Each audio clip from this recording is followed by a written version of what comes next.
días. ¿Ahora? Vale.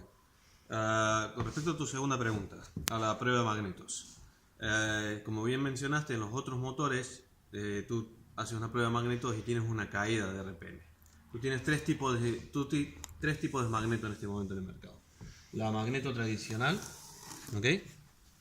La magneto tradicional, que es una magneto que forma la chispa a través de bobinas internas, ¿vale? Magnética. La magneto mal llamada o el encendido electrónico, que esa es de la marca de motores que me mencionaste en tu pregunta, ¿vale? Y lo que vendría a ser la magneto digital, que es la de OL Power, ¿ok? La magneto tradicional, tú tienes generalmente es centrífugo.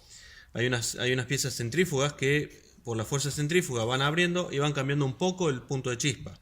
Pero esto lo pueden llegar a cambiar en más o menos 2 grados máximo, el avance de la chispa.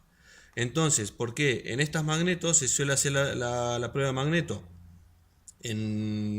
digamos en 1200, 1500 RPM para ver la caída y la caída, el diferencial tiene que haber máximo más o menos 100 RPM entre magneto 1 y magneto 2, ¿vale? Con una caída de 50. En el encendido electrónico, en la caja, por lo general hacen dos curvas. Hacen una curva de alta y una curva de baja, ¿ok?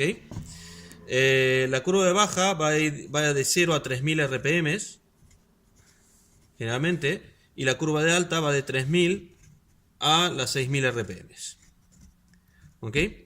¿Por qué no se hace una sola curva? Entonces, la curva del avance, por ejemplo, aquí ponen más 2, aquí más 4, aquí más 3, y en esta de aquí, en la curva de baja, ponen más 1, más 1,5, más 2. ¿Por qué se hacen dos curvas en un encendido electrónico? Porque si el avance es demasiado alto, como es una curva fija, está preestablecida en el circuito, si el avance es demasiado alto, automáticamente tienes el problema de que cuando estés al ralentí, el motor tiende como a fallar. No tiene un ralentí estable. Entonces te hace que en los motores de estos refrigerados por agua que utilizan mucho, ¿vale? Que en esos motores la prueba de magneto la tienes que hacer por encima de las 3000 RPM para probar la curva de alta, porque la curva de baja ya sabes que funciona porque el motor está en marcha. Entonces, para saber antes de irte a volar que la curva de alta es correcta, pues lo tienes que hacer por encima de las 3000 RPM en la prueba de magneto. Obviamente también tienes más menos 100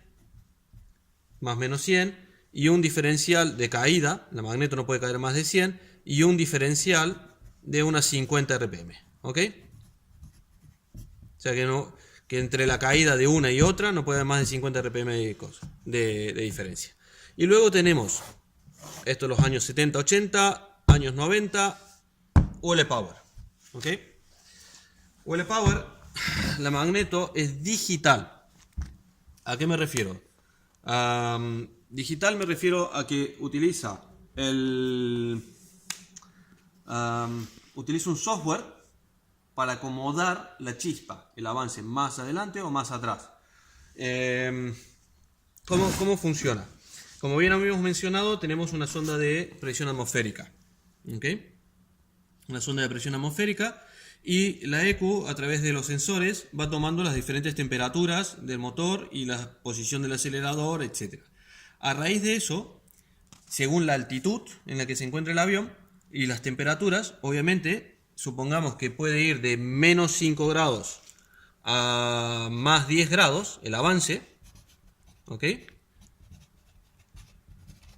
Se hace un mapa, la calculadora lleva un mapa de avance y calcula que para 1030 de presión atmosférica y una temperatura de 16 grados centígrados con una posición de acelerador X, el avance sea igual a 4 grados.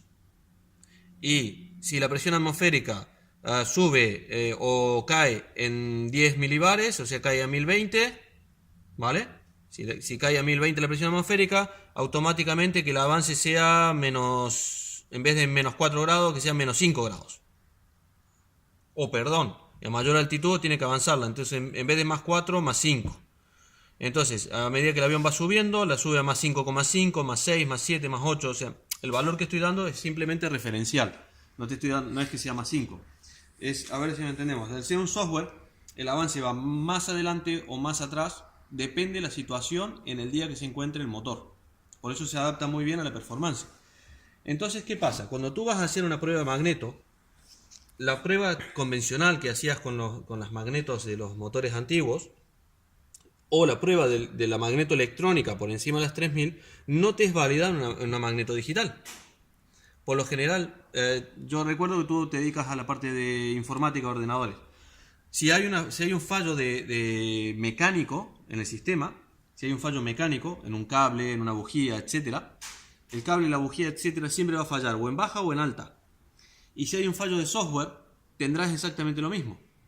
Si está fallado el mapa, fallará en baja o en alta. Entonces, la prueba de magnético justamente para el UL Power se puede hacer o al ralentí, o se puede hacer a las 1500 o a las 2000 o etcétera. Ahora bien, ahora tenemos la primera diferencia.